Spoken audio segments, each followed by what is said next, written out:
Well, Pastor Brady, thank you so much for joining me on this episode of Lynch with a Leader. It is a honor to have you. Well, I'm so glad to be here with you. We got a lot in common. We're both from the deep South. We both love sports. We both have probably lost our voice yelling and screaming at a television set in the last few months. And I tell people all the time, I don't really have a ton of hobbies, but I do obsess with college football, college baseball, college basketball, pro sports. I think that's how a lot of pastors release a lot of stress out of their lives. Or in my case, being an LSU fan, I think it adds stress to my life.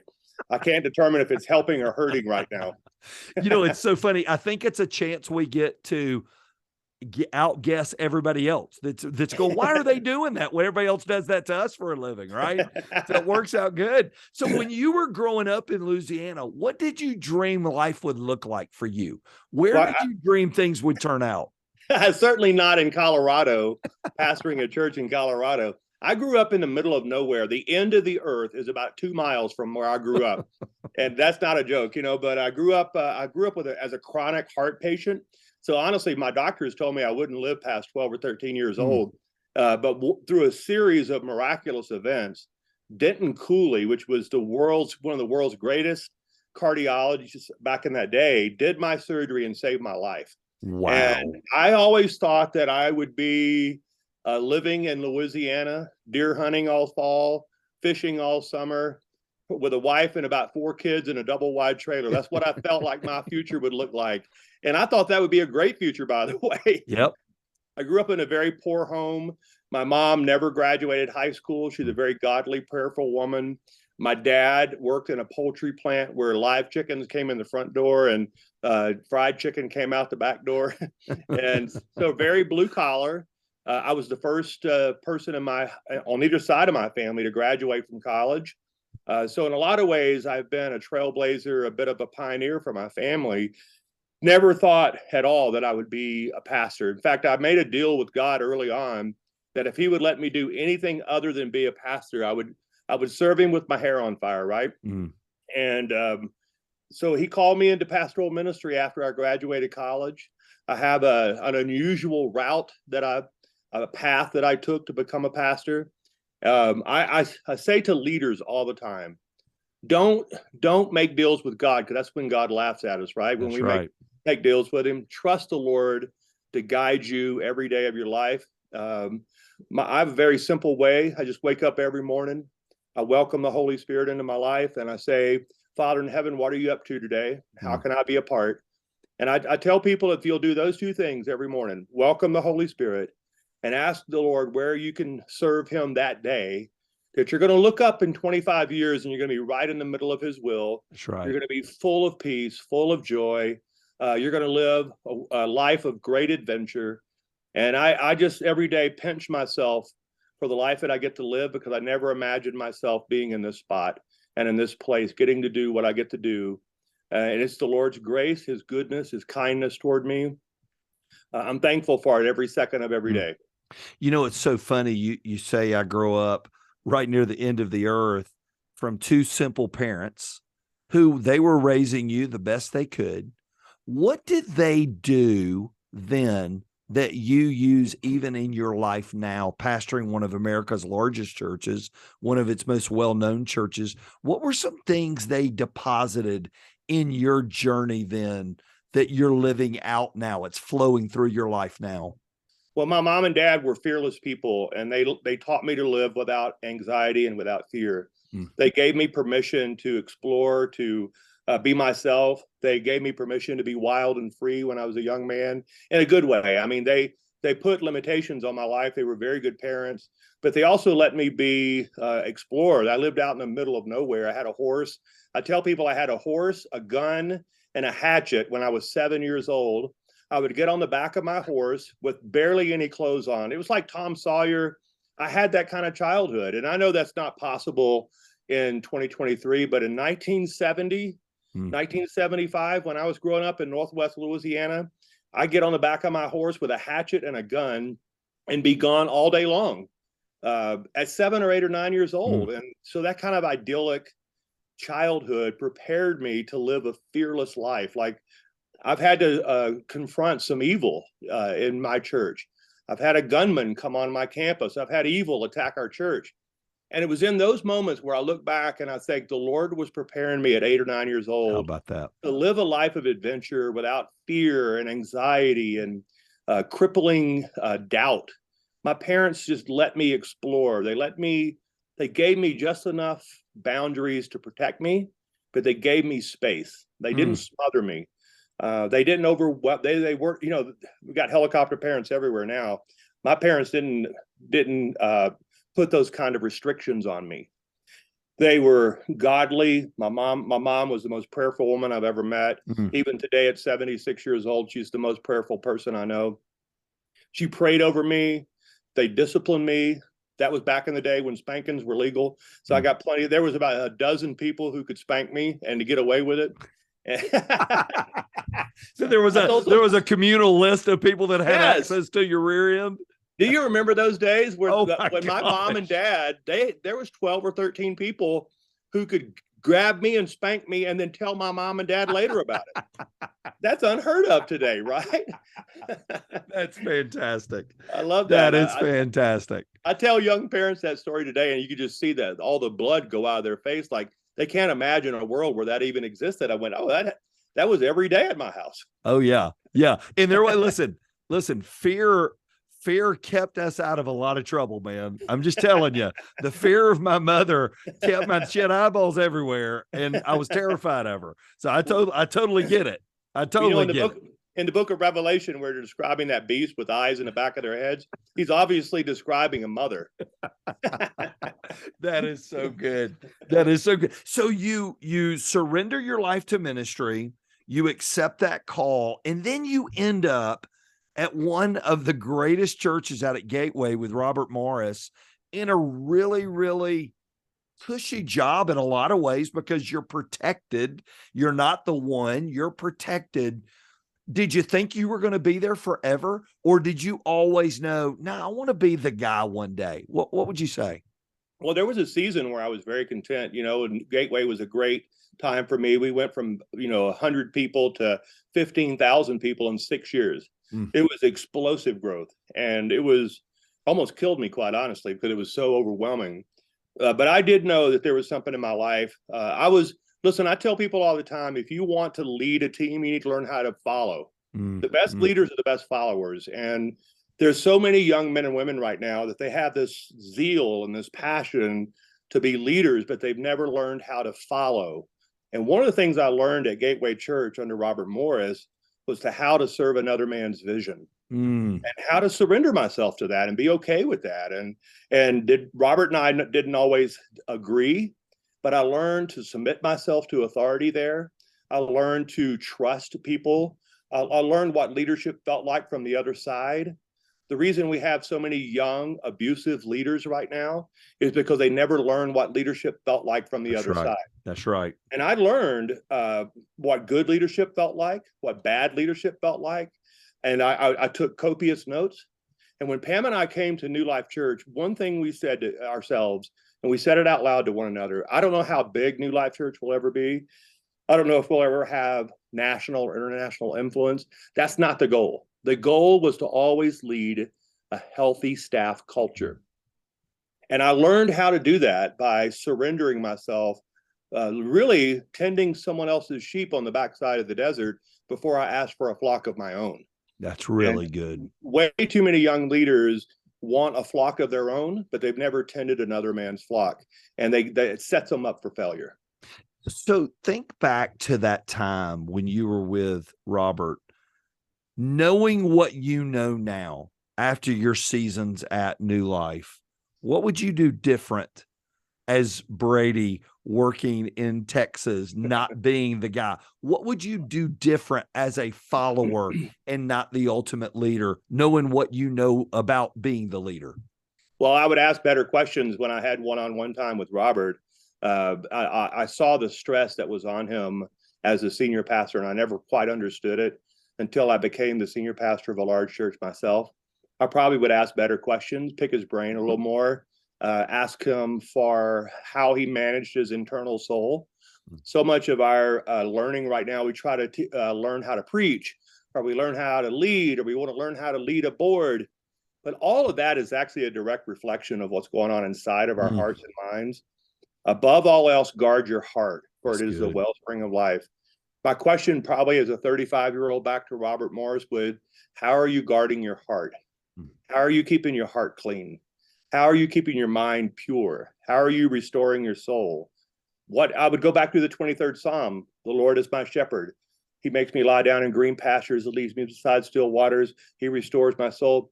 That is the essence, quite honestly, of healthy leadership. If you can never embrace God as shepherd and see yourself as a sheep that needs a shepherd, it's very difficult for you to become a shepherd.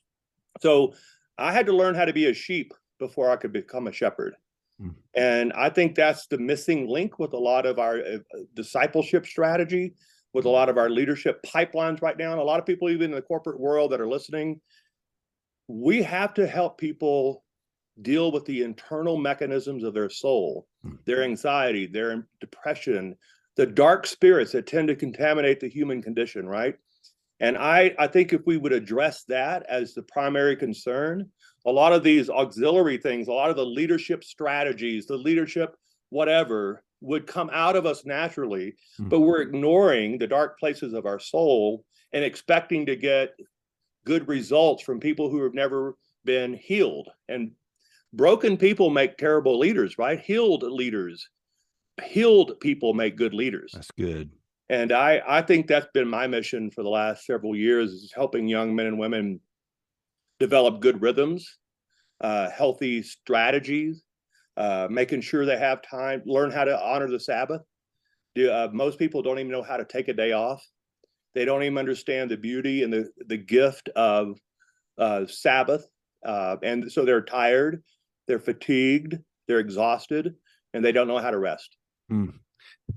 You leave that incredible opportunity. I've heard you compare it a lot to Nehemiah. I heard you talking to your church about, you really resonate with Nehemiah, because Nehemiah's got a pretty good deal going, sitting in the king's palace as a wine taster, and he gets a burden for his homeland and goes back and really enters the firing squad in a lot of ways. You leave Dallas, Texas, and move to Colorado Springs, coming behind a fallen leader, a founding, not only just a fallen leader, a founding fallen leader that's been in every newspaper, every talk show, everything. How did you know that was for you? How did you know this is the assignment God has for me?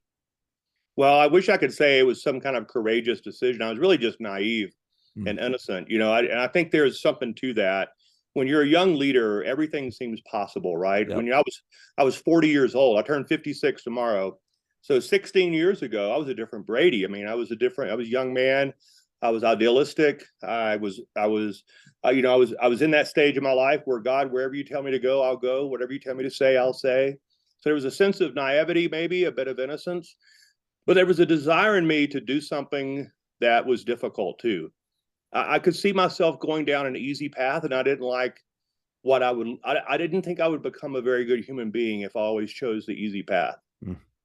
And I thought, this is a chance for me to prove my mettle. For God, either God's going to come through or I'm going to fail miserably. And that was kind of exhilarating to me, quite honestly, to say, I got to trust the Lord for this, or this is not going to go well. And to my surprise, the Lord showed up every single day. And somehow we got through those first 3 or 4 years where it was dark and difficult. And I've been at New Life now for 15 years to pastor here. And we're now beginning to eat fruit from trees that we planted. That's right. But in those early days, you're eating fruit from trees that you didn't plant. And sometimes the fruit is bitter. I mean, a lot of that fruit was bitter. It was ugly. It was nasty. And I was not responsible for it, but I had to eat it. And I had to plant new trees. And that's slow and difficult work sometimes. And I just had to be patient. I had to have some resolve. I had to trust the Lord with all my heart, soul, and mind. And that's easier said than done. A lot of people talk about trusting God until you have to trust God. Until God's all you have, right? That's right. You don't know how much you need God until God's all you have. And there were many days I just wake up and say, Lord, you're all I have. I don't have the leadership expertise that's needed here. I'm not smart enough to figure this out. I don't have the money or the resources to solve this problem. So God, either you do holy work that only you can do, or this is not going to get done. That's good. And man, I just learned to live by faith, and I'm still learning to live by faith. Here I am, 56 years old. I wish I could graduate from that, but it seems like to me that every time I try to graduate from that school, they add a couple of years to it. That's it. So what I've decided is there is no graduation. Yeah. It's a continual walk, a continual faith walk.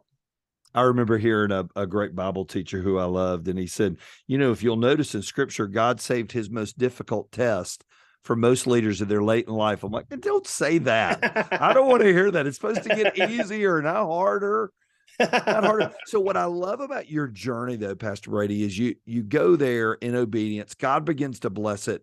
And about 100 days in, you walk through another tragedy when a shooter shows up on campus. When that happened, and it became your church, right? You had to grab the reins during that season. What was the hardest part of that? And what was the part of that God has used most in your leadership? Well, thank you. It was a dark season. It was the darkest day of my life when that happened. And Pastor Jack Hafer just passed away on Sunday. He was in my office that day when it happened. He was sitting in my office. Wow. He had just preached for me. And he and I were having lunch together when that gunman came on our campus. I was thought a lot about Pastor Jack. He died on Sunday, and this past Sunday. And he was a hero to me that day. He laid hands on me that day. He said, Pastor Brady, you're not going to make a bad decision for 10 days. Now, I don't know where he came up with that number, the Lord, obviously. And I stopped him and I said, hey, can you add some days to that? How about a year?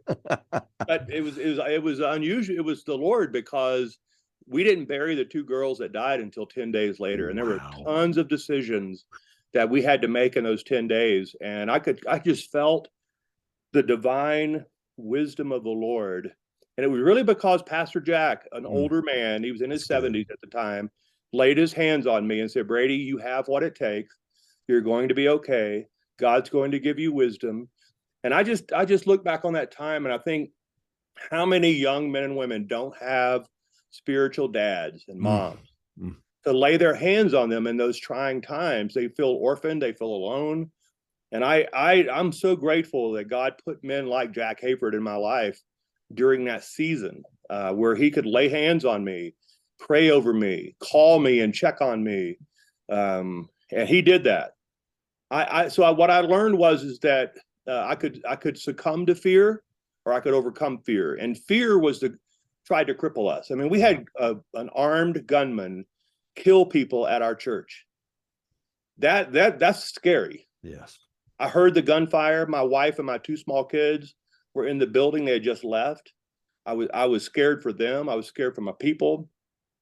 But something happened in those 2 or 3 days after the shooting where the Lord came and blessed us with the gift of peace. We had a worship night. 3 nights after the shooting, we gathered together. 6,000 people showed up for a prayer meeting. I haven't had a prayer meeting that big since, but it was big that night. The place was packed. And we began to sing a song that had been written in New Life called Overcome. We will overcome by the blood of the Lamb and the word of our testimony. We will overcome. That song was actually the Billboard #1 worship song that year. It was written here at New Life by John Egan. And we began to sing that song. And I got up after the song and I said, we will not be governed by fear. And that was on the front page of the newspaper the next morning. We will not be governed by fear.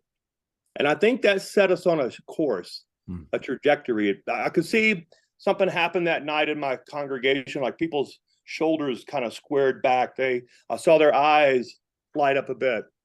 And we have, even today, here we are in 2023, so many things out there to make us afraid. And how many times in the Bible does Jesus, the prophets, the scriptures tell us, do not be afraid? That's right. Over 300 times is what right. I've heard. Almost like it's a daily reminder that fear cannot lead us. We have to be people of faith and not of fear. And I think that's what I learned that day. I'm still learning even today. That's so good. You made a comment somewhere, and in the comment, I thought it was so apropos to not only that season but life seasons, that the valley's not our home.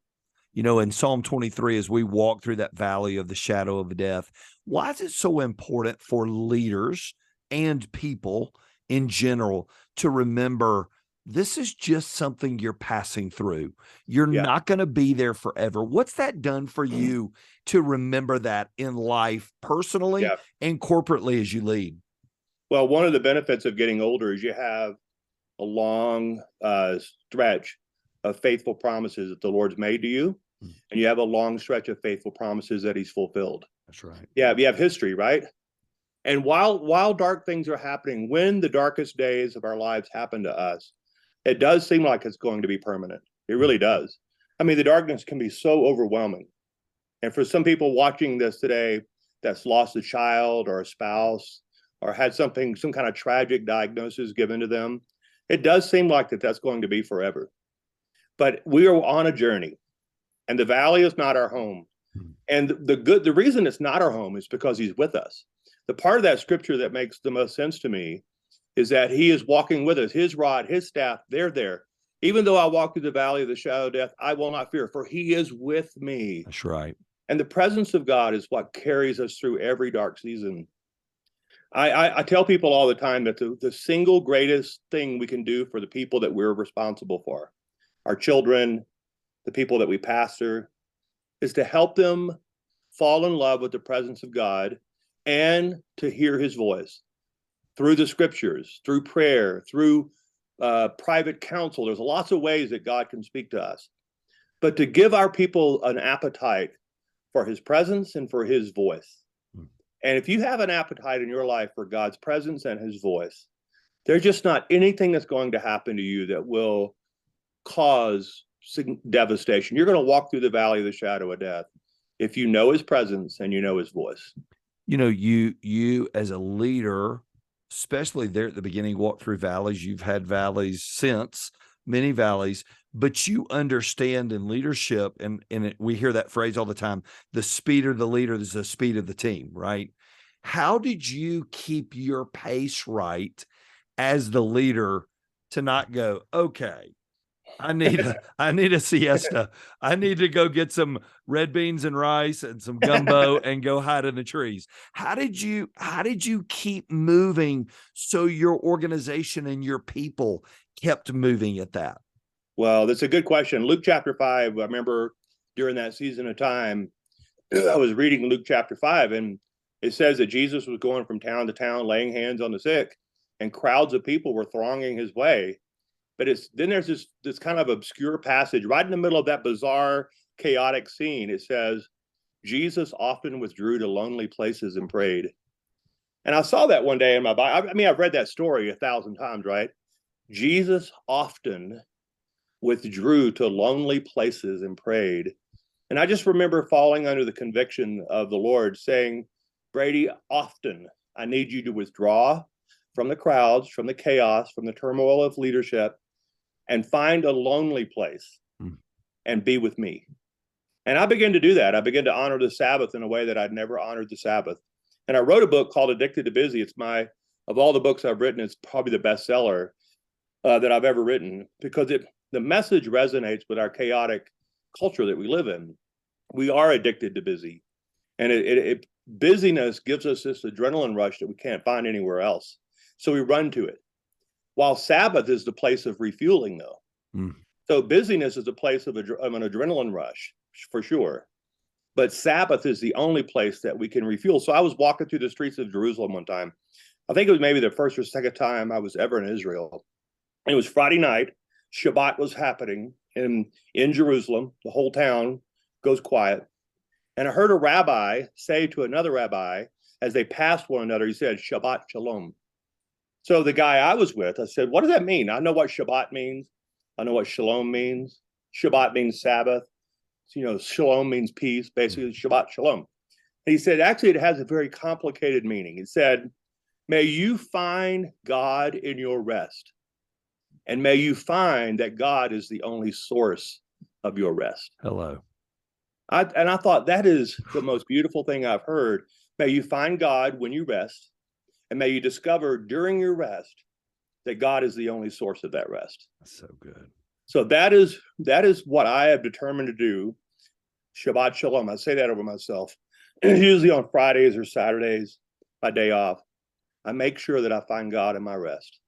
And I make sure I remind God that He is the source of my rest. That's right. And I love what you've done, because now it wasn't like you survived a year. Now we're 15 years out of all the chaos that it began with, and you've rebuilt trust. That organization is built on that trust. What was the secret as a leader to rebuilding trust with your people when it had been broken from the seat that you sit in? So Yeah. what's some of the secret sauce behind that? Well, thank you. I appreciate you saying that. And it was hard. The only way to rebuild trust is to do the right thing for the right reason for a very long time. There are no shortcuts. Right. So you earn drops, you earn trust in drops, and you lose it in bucketfuls. So you just have to do the right thing for the right reason for a really long time. In other words, say what you mean what you say, be a man of integrity for a long time. I've been here 15 years now, so I can stand up in front of my church and I can say hard things now. I can challenge them, I can correct them, I can as a shepherd, sometimes you have to say hard things because it's not good news until you tell them bad news, right? That's So right. you have to tell them the good news, bad news before you tell them the good news. And I've earned that now because a man told me that when I was a very young pastor. He said, Brady, don't spend anything, don't manipulate, be honest. Your people can handle more truth than you think. Make sure they know that you love them, and you can't imagine how much God loves them. You just can't imagine it, he said. And he said, so get up there and love them and speak truth to them, be kind, be honest, be direct, and say what you mean and mean what you say. And that proved to be true. I mean, I have not always gotten that right. I wish I could say that I've gotten up every Sunday and hit it out of the park. I mean, there are times when I realize I could have said things better and I've had to apologize. But over the course of 15 years, it's been my desire to be a man of integrity in front of them, to be honest and sincere, for people to see the real human being. Listen, so many pastors are trying to be Superman, and the church doesn't need Superman. That's right. You don't have to be the authority on every topic. You don't have to be more than human. Somebody asked me the other day, what's my goal for the last half of my ministry life? And I said, I want to get to the end of my ministry career and be fully human. Eugene Peterson said that to me. I got to spend some time with him at his house in Montana before he died. And he said, Brady, your goal should be at the end of your ministry career to be fully human. I said, so what do you mean by that? He said, when you're in your 70s and 80s, can you laugh when you're supposed to laugh? Can you cry when you're supposed to cry? Do you care deeply for the people around you? That's when you know you're fully human.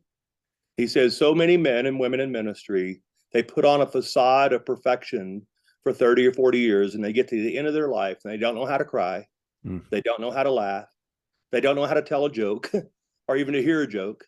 And they have every relationship in their life has been transactional, so they don't even know how to have a friend.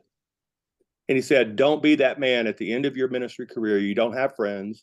You don't know how to laugh. You don't know how to cry. You don't know how to tell a joke. He said, that's what it means to be fully human, to care deeply, to be moved with the right emotions at the right time. And I thought that's a great mission for me for the rest of my life. That's my goal now, is to love my wife, love my children, and to be a human being when I retire. That I have never heard that. Number one, that statement, that is phenomenal. And I think for you and I, we've got the fours up on the sideline, right? We're the fourth quarter is clicking, man, and they've started the clock and we're out of timeout, right? And so the clock is running and it goes quick. It goes quick. I've got two friends that know you. I do not. We've never met. This is the first time we've ever met, and it breaks my heart. I'm just meeting you. But this is what I've heard about you. When I was at my lowest, he loved me well. Those are from two pastors. What gave you the heart? You got plenty of people there. You got a big old church to love. You got a big old staff to love. What would cause you to look outside and go, yeah, they're hurting, man. I need to be there for them. What would you say?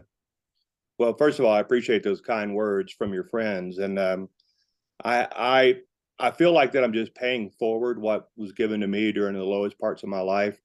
Every time I found myself in the valley of the shadow of death, not only would I discover that God was with me, but God always surprised me with friends, new friends. And I just feel like I've been blessed over 27 years of ministry to find friends who would walk with me when I had nothing to give them back. I mean, there are plenty of people that will be my friend when I have something to give them. There are very few people that will be my friend when I have nothing to give them. And the ones that I treasure are the ones who will be with me when I have nothing to give.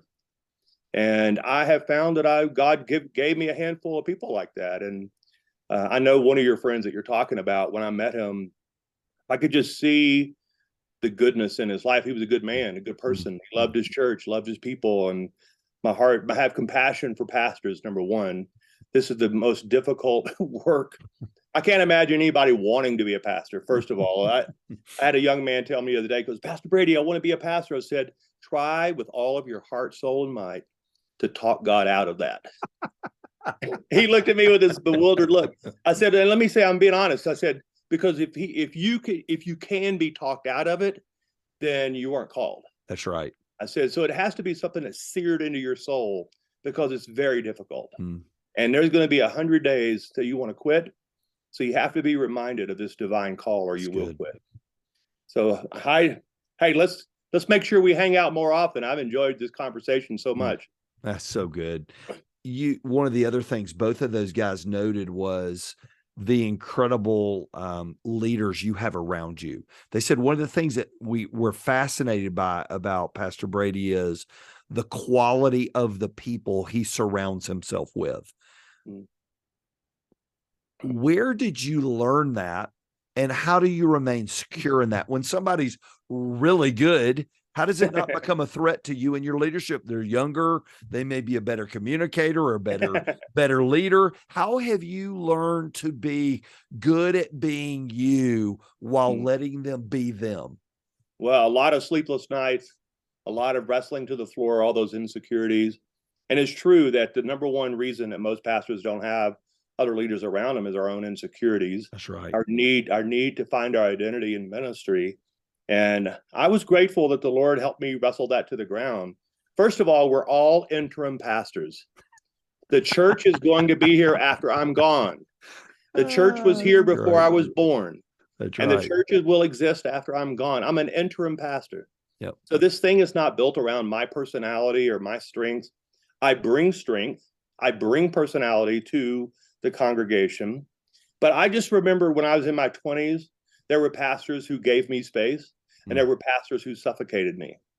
And I just made up my mind in my 40s and 50s that I was going to be a leader who gave space. And I was going to champion leaders around me and give them opportunities to thrive in my presence. This past Sunday, I was wrestling. I had some voice issues. I couldn't preach, so I had to call on one of my young communicators, and he hit it out of the park. He preached basically my message, but he preached it better than me. He was fantastic. And it gave me a sense of pride. And I was like, I love this guy. And I want them to give him a standing ovation as he walks off the stage. And I'm okay with that. Yep. Because I'm an interim pastor. And this does not belong to me. My identity has to be made up by something other than the stage, by titles and stages. Listen, most of us have been discipled by the stage and not by sages. And we're paying a price for that right now. Sages are who discipled me. And so that when I got the stage, it didn't corrupt my soul. A lot of young leaders are giving the stage, but they have no sages in their life who are getting them wisdom. And I was grateful that got reversed in my case. I had a lot of time with some great leaders before I ever became anybody. Nobody knew my name. And I was being taught something on the backside of the desert before I ever got any kind of notoriety. And I'm grateful for that, quite honestly, because I'm not sure I could have handled it otherwise. You know, you mentioned something earlier that plays into this last little section. You talked about being a spiritual father. You know, God is really, you're in that season now to pour in and to give back and to see value and to add value. And I heard Jensen Franklin mention here recently, he said, you know, that season is not for us to race our spiritual brothers. We're to be their father. We're to be out in front of them, not be competing with them. You just did a series on distractions, or a message on distractions. It was so good.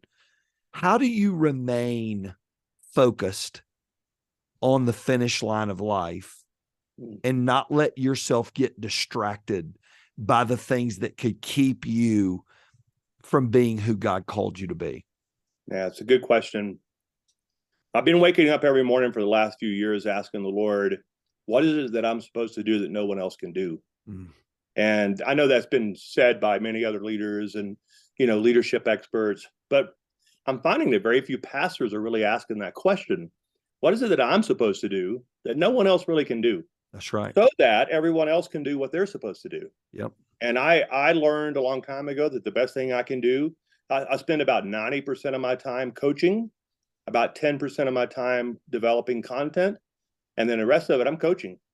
I'm available. I am speaking and coming, you know, listen, coaching is not, this is not a science. Okay. It's not rocket science. Yep. Coaching is being present. That's right. Coaching is being with them. So a lot of times when, like, if I go on a trip, if I go for a drive somewhere, take somebody with you. Yeah. Don't travel alone. Grab one of those leaders and say, hey, come with me. And it's amazing to me how many conversations, unplanned conversations I have with these young leaders, where I could have sat down in a formal way and taken them through a curriculum and taken them through some kind of process or school. And there's nothing wrong with those things. But a lot of times, just having a relational equity, spending time, being present, being near them is the key to developing leaders around you. Number one, it builds likability, it builds loyalty. First of all, if your team doesn't like you, they're not going to follow you. So be fun. Yeah. Like, laugh, tell a joke. Like right now, I'm 56 years old, and I've got a whole bunch of dad jokes that I've been saving up for this season of my life. And I'm going to tell every one of them before I retire. And probably many of them multiple times. But just be likable, be enjoyable. Yep. Listen, I take what I do very seriously. I don't take myself seriously, though. And when I'm around other leaders that they just take themselves way too seriously, I don't tend to spend much time with them, because I can't get something from someone that I don't enjoy being around. That's right. And our team, that's what I want for our staff. When I walk in the room, our staff, they don't snap to attention. We usually are laughing. You know, our ribs are hurting. We're laughing so much. We're having so much fun. We're joyful with one another. And when it's time to be serious, we can be serious. That's right. When it's time to do serious work, that comes natural and easy. But make sure that you're building a culture of joy and fun and celebration. And you will never lack for leaders. Leaders are attracted to that. They don't care how smart you are if you're a jerk. That's right. They don't care if you're an expert if you're not nice. Right? So I tell my staff all the time, there's one trait that is required for you to work at New Life Church. You have to be kind. Mm-hmm. If you're not kind, you cannot work here. Yep. And there have been some people over 15 years that have tested that. And I've gone to them and said, listen, I'm giving you the last warning. You're not nice. You don't play well with others. You're not considerate. And if you're not going to be kind, go work somewhere else. Mm. But that is something I've enforced for 15 years. I am kind. My wife is kind. When you're around us, we say please. Yep. We say thank you. We know people's names. We're asking about their children. We're kind. Mm. And maybe that's my Southern thing, but I think it's a Bible thing. I think it's a godly thing. Yeah.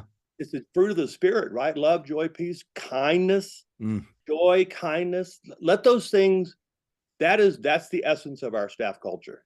We're That's nice. fantastic. We're kind. I love, watching the little series, The Chosen, that's come out. They present Jesus in such, I told my wife the other day, I said, this sounds terrible. This makes me sound like an idiot, but I hope when I get to heaven that Jesus is really like that guy, because that guy is so, it's like everybody wants to be with him. Everybody Right. wants to be around him. And there is so much there, and you can sense it, Pastor Brady, just in, I've heard your messages and heard you on podcast, and you can sense that kindness. I love what you said. I heard you say this one time. Our spiritual senses are sharpest when we're in the game. Yes. As you're entering the fourth quarter, the time's ticking off the clock. The years of pastoring may be coming to an end, and you're going to have a new title. You're going to have a new assignment for the rest of your journey. How do you plan on keeping your spiritual senses sharp? Well, I think the key to transition is having something else to do. Yep. A lot of pastors don't know how to leave their senior pastor role because they have nothing else to do. And I'm going to spend the next 7 or 8 years of my life making sure that there's plenty for me to do. Good. After I quit being senior pastor of New Life Church. Because I meant what I said when I said that. The most dangerous thing I can do is to retire. So I'm going to transition, but I'm not going to retire. That's good. I'm going to change what I do. I'm not going to stop what I do. So as long as I have breath in my lungs, I'm going to preach the gospel, love people, take care of the poor, disciple young leaders, do the things that I've always been doing. It'll be in a different role, a different capacity. Hopefully it won't be as demanding as I get older. I can do it at my own pace, but have something to do. Make sure that you're clear about your calling at every stage of your life. So in your 20s, people talk about your calling more. I think we need to talk about your calling when you're 60 and 70. I agree. A lot of 60 and 70-year-olds are wrestling with their calling right now, and they are causing all kinds of problems in the local church because they don't know how. They have nothing else to do.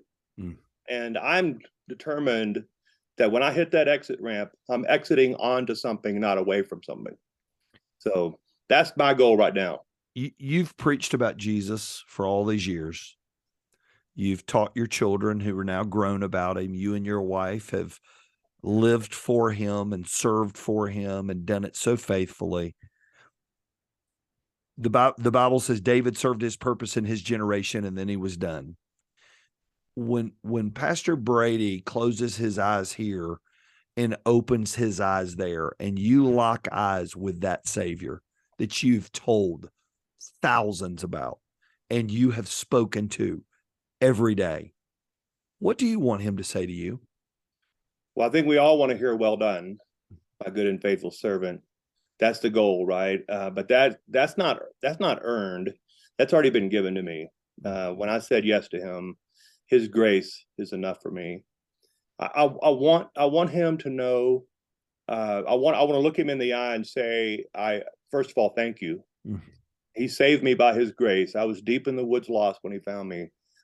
So I think I'm going to spend the first several thousand years just saying thank you for the life that he gave me that I didn't deserve, for the blessings that he poured out on my life that I could not earn on my own. He just blessed me, and I'm grateful for that. I'm grateful for the way he has walked with me and not left me. I feel his presence and nearness to me every single day. I try to describe to people a Jesus that will not leave us, who's not distant from us, who's not mad at us. And I suspect that when I see him for the first time, all that's going to prove to be true. That he's going to know my name. He's going to be proud of me. I'm going to be overwhelmed by him. I'm going to be stunned by how good he is. I don't think any of us can possibly imagine how good Jesus is, how much he loves us. I think his glory is going to be overwhelming to all of us. And I think we're going to look back on our lives and go, I wish I'd lived a different life if I'd seen the Jesus I'm seeing right now. And he's better than we think. He's more than we can possibly imagine. And I can't wait to meet him, quite honestly. I have family and friends there that are waiting on me. But before I meet my family, I want to meet Jesus. And I'm grateful Grateful for the life he's given me. I hope he's given me a lot more years. I feel strong. But for whatever days I have left, I'm going to make him known.